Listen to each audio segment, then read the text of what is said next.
गरीब का जादुई नदी में घर। एक परिवार के 5 जने सास बेटा बहू और उसके 2 बच्चे जैसे ही नदी में उतरकर अपनी मुंडी नदी में डुबाते हैं, तत्पश्चात वो सभी एक सुंदर से महल में पहुंच जाते हैं जहां जेवर और पैसों से भरा हुआ एक खजाना जैसा बॉक्स था। तभी उनके फटे पुराने कपड़े नए कपड़ों में तब्दील हो जाते हैं। ये देखकर वो कहते हैं, माँ, जरा देखो खुद को, मुझे भी। हम सब के कपड़े तो बिल्कुल नए हो गए हैं। ये तो कमाल हो गया। दुख भरे दिन बीते रे भैया, अब सुख आयो रे। माँ देखो, मेरे नए जूते, मेरे पास तो चश्मा भी है, और वो शर्ट देखो। माँ, मेरी गुलाबी फ्रॉक देखो, बड़ी चमक रही है।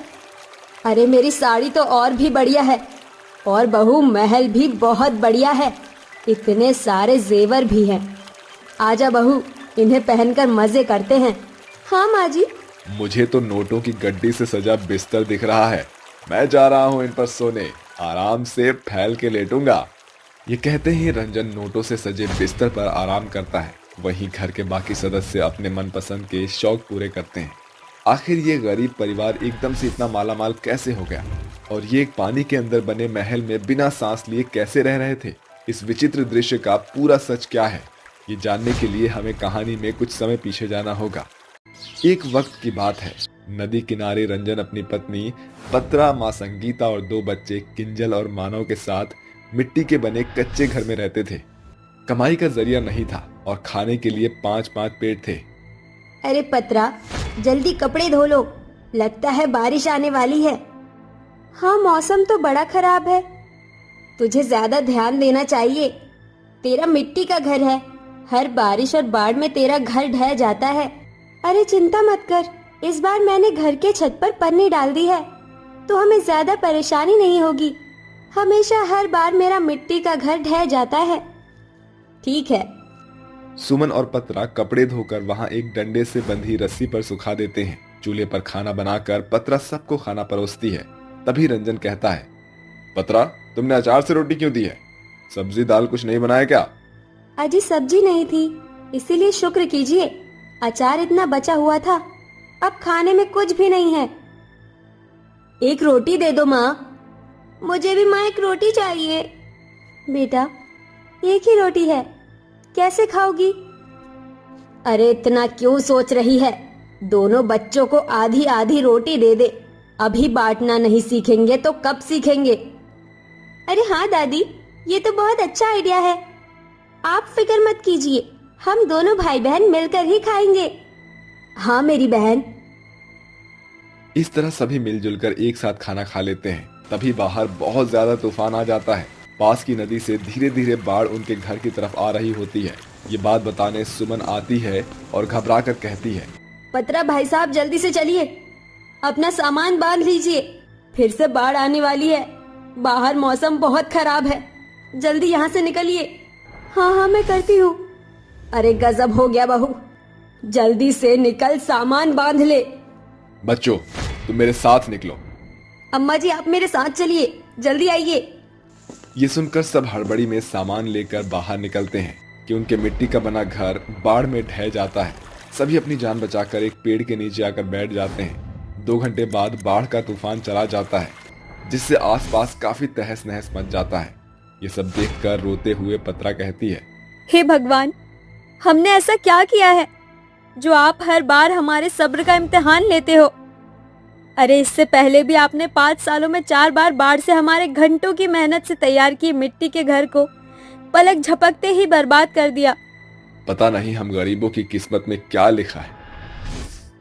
बेटा, परेशान मत हो, भगवान के घर में देर है, अंधेर नहीं, हौसला रखो। माँ जी, ऐसी स्थिति में और कितना हौसला रखे? माँ, अब हम कहाँ रहेंगे? फिर से हमें घर बनाना पड़ेगा क्या? कुछ मत पूछ बेटा। पत्रा के आंसू नदी में गिरते हैं। तभी वहां एक देवी प्रकट होकर कहती है, पुत्री, और मत रो, मैं नदी हूँ। मेरे कारण बार बार बाढ़ आकर तुम्हारे घर को तोड़ देती है, इसीलिए मैं तुम्हें ऐसा वरदान दूंगी कि इस बार तुम्हारे परिवार को कोई बाढ़ या तूफान परेशान नहीं कर पाएगा। मैं ऐसी धन दौलत दूंगी कि फिर कभी जिंदगी भर किसी चीज की कमी नहीं होगी। अब से तुम इस नदी के अंदर के बने सुंदर जल महल में रहोगे। वहां तुम्हें सोने के जेवरात सब कुछ मिलेगा। जब भी तुम्हें अंदर आना हो, तुम सब अपनी मुंडी को इस नदी में डुबा देना। उसी क्षण तुम सभी उसी क्षण उस महल में पहुंच जाओगे। किंतु तुम्हें खाना या बाकी जरूरी चीज के लिए इस नदी से बाहर आना होगा। ऐसा कहकर वो देवी अपना आशीर्वाद पत्रा को देती है। तत्पश्चात वो देवी नदी में गायब हो जाती है। जिसके बाद पत्रा के साथ उसके घर वाले भी देवी की बातें सुन लेते हैं और कहते हैं, लगता है अब हमारे सारे कष्ट खत्म हो जाएंगे। माँ, बच्चों, यहाँ आ जाओ। हाँ पापा, आप सबने सुना ना, नदी देवी ने क्या बोला है। जल्दी से नदी में चलिए। हाँ बहू, चल। किंजल, मानव बेटा, आगे चलो। जी दादी। ये कहकर वो सभी नदी में एक साथ खड़े होकर अपनी मुंडी को डुबाते हैं। जिसके बाद वो नदी के एक सुंदर जल महल में पहुंच जाते हैं, जहां खजाने से भरे बक्से में बेशकीमती पैसे और जेवरात पड़े हुए थे। साथ ही वहां नोटों से सजा एक बेड भी था और उस महल के अंदर हर चीज बहुत ही शाही महल जैसी थी। उनके आते ही पुराने कपड़े नए कपड़ों में बदल जाते हैं। ये देखकर वो परिवार कहता है, अरे वाह, हम सबके कपड़े तो एकदम बढ़िया हो गए हैं। ये तो कमाल हो गया। दुख भरे दिन बीते रे भैया, अब सुख भरे दिन आए रे। अरे ये कितना खूबसूरत है। यहाँ तो आराम से सांस ले सकते हैं। माँ, पापा, हम दोनों खेलने जा रहे हैं। ठीक है माँ, हम दोनों जेवर पहनते हैं। देखिए कितने सारे हैं। और मैं तो चला नोटों की गड्डी पर सोने। इस तरह से वो सभी मछली की तरह तैरते हुए महल में यहाँ से वहां जाते हैं और मजे करते हैं। सास बहू जेवर से लग जाती हैं और पैसों को उछालती हैं। माँ जी, मैंने कभी सोचा नहीं था कि हम पानी के घर में भी रहेंगे और इतने सारे जेवर। मेरा ये गले का हार कैसा लग रहा है आपको? माँ जी, नाच कर दिखाइए ना। बहू, मेरे सिर पर ये मुकुट कैसा लग रहा है? अच्छा नाचूं? पैसा फेंक, तमाशा देख। नाचेगी तेरी सास फुल टू लेट। आंसर हूँ सारे सवालों की, मुंबई की ना दिल्ली वालों की। तेरी सास है पैसे वालों की। सभी उस जल महल में ऐश कर रहे थे। तभी किंजल और मानव आकर कहते हैं, माँ, बहुत देर हो गई, भूख लगी है। हाँ माँ, मुझे भी लग रही है। सभी को लग रही है। बहू, कुछ खाना लेकर आजा। उसके लिए माँ जी पानी से बाहर जाकर मुंडी निकालनी होगी। ठीक है, मैं इन पैसों को लेकर कुछ खाने का ले आता हूँ बाहर से। तुम सब यहीं रुकना। ऐसा कहकर रंजन पानी की सतह से बाहर जाकर खाने का सामान खरीद लेता है। तभी पेड़ के पास दो रोते हुए बच्चे दिखते हैं, जिन्हें बहुत भूख लगी थी। भैया, बहुत भूख लग रही है, कुछ खाना ला दो। मुझे कुछ समझ नहीं आ रहा, कहाँ से लाऊं खाना? मम्मी पापा ने भी कुछ नहीं खाया है। अरे बच्चों, तुम दोनों को तो बहुत भूख लग रही है ना? ये लो, मेरे पास एक्स्ट्रा खाना है, ये खा लो। और ये लो, कुछ पैसे भी रख लो, तुम्हारे काम आएंगे। और हाँ, अपने माता पिता को भी खिला देना। ये सारा खाना तुम ही ले जाओ। शुक्रिया अंकल जी, आपने हमारी बहुत बड़ी मदद की है। इस तरह रंजन के खाने और पैसे खत्म हो जाते हैं। वो दोबारा पानी की सतह में मुंडी डालता है और जल महल से पैसे लाकर खाना ले आता है और अपने परिवार के साथ खाता है। उसे फिर से और राशन की जरूरत पड़ती है, तो वो जल महल से बाहर आकर लेकर आता है और उसे पानी में अंदर जाता देख सुमन का पति रमेश कहता है, देख रहा हूँ बहुते देर से रंजन जो है पानी से निकलता है और बाहर आता है। असमंजस की बात तो ये है कि ससुरा भीगा भी नहीं होता। आखिर ऐसा कौन सा राज है पानी के अंदर, जरा हमहू तो जानू। ऐसा कहकर रमेश नदी में अपनी मुंडी डुबाता है कि लाल आंखों वाले खतरनाक मगरमच्छ दिखाई देते हैं, जिससे डरकर वो बाहर आकर कहता है, अब बाप रे बाप, अब मेरी जान तो बच गई हो। इतने सारे मगरमच्छ हैं कि ससुर के नाते हमरा कच्चा चमा जाएंगे बे। इस तरह कोई नदी में बने रंजन के घर में नहीं आ सकता और वो खुशी खुशी रहने लगते हैं। साथ ही गरीब लोगों की मदद भी करते हैं। 8 साल की अंकिता कंधे पर बस्ता लटकाए रोते हुए घर लौटकर आती है।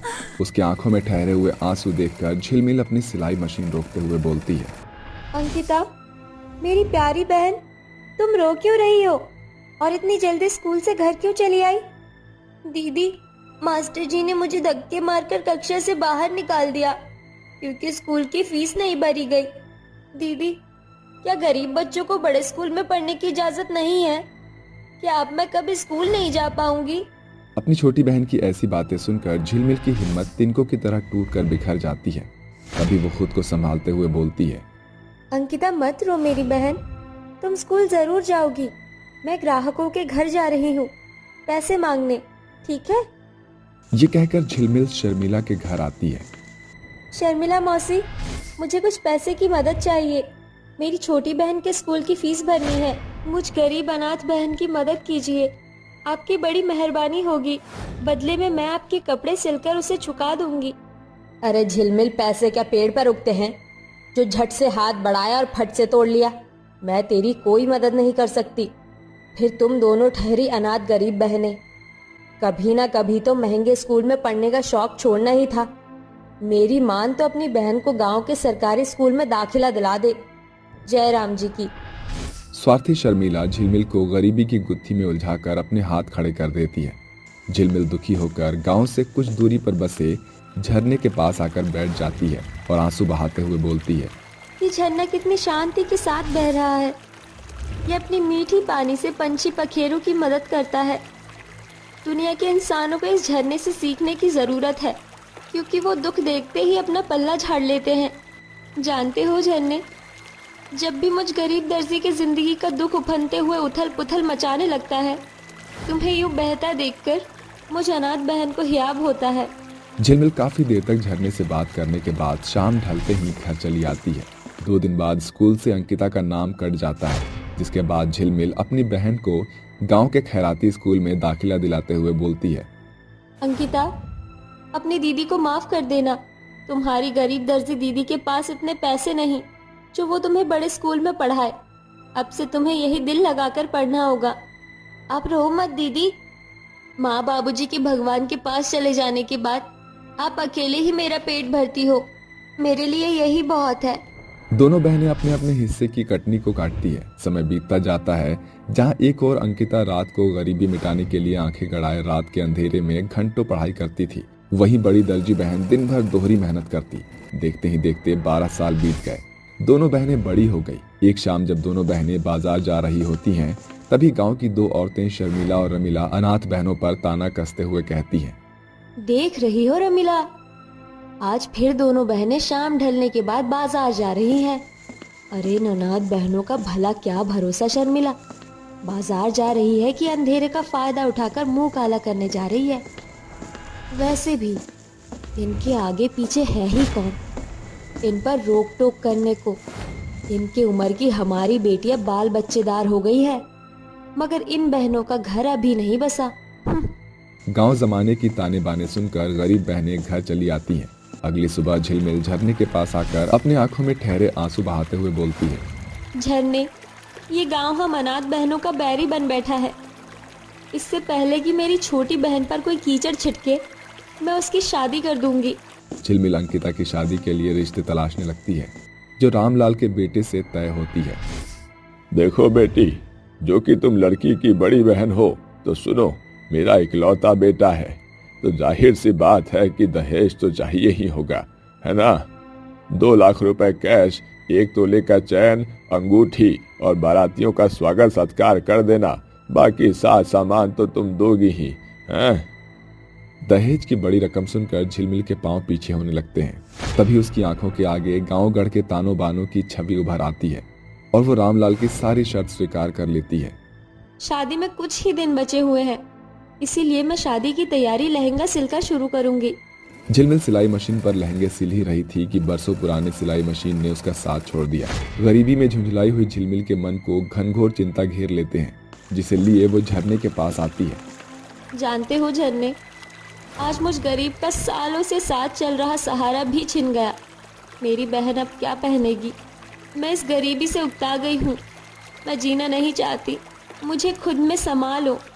जैसे ही झिलमिल झरने की ओर बढ़ती है, उसे झरने के बहाव में कई सारी लहरें बाहर आते दिखते हैं, जिसके साथ एक खूबसूरत परी पानी से निकलकर कहती है, झिलमिल, तुम एक लहंगे के लिए लाखों का जीवन खत्म करने वाली हो। ये लो, ये 3 जादुई लहंगे हैं। ये तुम्हारी बहन की शादी को नामो नाम पूरा करेगा। शुक्रिया परी रानी, तुमने मेरी मुश्किल दूर कर दी। झिलमिल झरने से जादुई लहंगे लेकर घर लौटकर अपनी बहन को सारा वाक्य बताती है। मगर दीदी, ये तीनों जादुई लहंगे तो 3 अलग अलग गुलाबी, सुनहरा और लाल रंग के हैं। ये क्या देंगे? देखते हैं अंकिता। ऐ झरने के जादुई लहंगे, हमें अपना जादू दिखाओ। झिलमिल के इतना कहते ही तीनों जादुई लहंगे पर एक रोशनी उमड़ने लगती है, जिसके साथ लाल लहंगे से दुल्हन का 16 श्रृंगार, सुनहरे लहंगे से खरे सोने के सिक्के खनकते हुए जमीन पर बरसने लगते हैं और गुलाबी लहंगे से 2000 के बहुत सारे गुलाबी नोट निकलते हैं, जिसे देखकर अनाथ बहनों की आंखें फटी की फटी रह जाती हैं। झिलमिल दीदी, ये जादुई झरना लहंगा तो अपने आप में किसी जिन के चिराग से कम नहीं। हाँ अंकिता, अब तुम्हारी बड़ी बहन तुम्हारा ऐसा विवाह करेगी कि पूरा गांव गढ़ देखता रह जाएगा। नहीं दीदी, आप मुझसे बड़ी हैं। इस चौखट पर पहली बारात आपकी आएगी। नहीं अंकिता, अब हम दोनों बहनों की बारात एक साथ आएगी। जादुई झरने लहंगे से मिले सोने को बेचकर बदले में मिले पैसों से दोनों बहनें अपने गरीब घर को तोड़कर बड़ा घर बनवाती हैं, जिसके बाद झिलमिल अपनी शादी का पहला कार्ड लेकर झरने के पास आती है। शुक्रिया झरने, हम अनाथ बहनों के सुखड़े सफर में जमाने ने सिर्फ हमें जख्म दिए, मगर तुमने हमें जो जादुई लहंगे दिए उससे हमारा घर बसने जा रहा है। झरने से अपनी खुशियां बांटकर झिलमिल घर आती है। झिलमिल दीदी, झरने के जादुई लहंगे के दिए पैसे तो हमने घर बनाने में झोंक दिए। अब शादी की साजबाज के लिए हमें और पैसे चाहिए। ऐ हमारे झरने के जादुई लहंगे, हमारी मदद करो। झिलमिल के ऐसा बोलते ही एक सुनहरी रोशनी के साथ जादुई लहंगे हवा में लहराते हुए एक बार फिर अपने अंदर से पैसे, सोना और श्रृंगार का सामान निकालते हैं, जिसे दोनों बहनें पूरे गांव को सजाती है। चारों ओर गाने और बाजे के साथ शहनाइयों की गूंज मधुर तान छोड़ रही होती थी।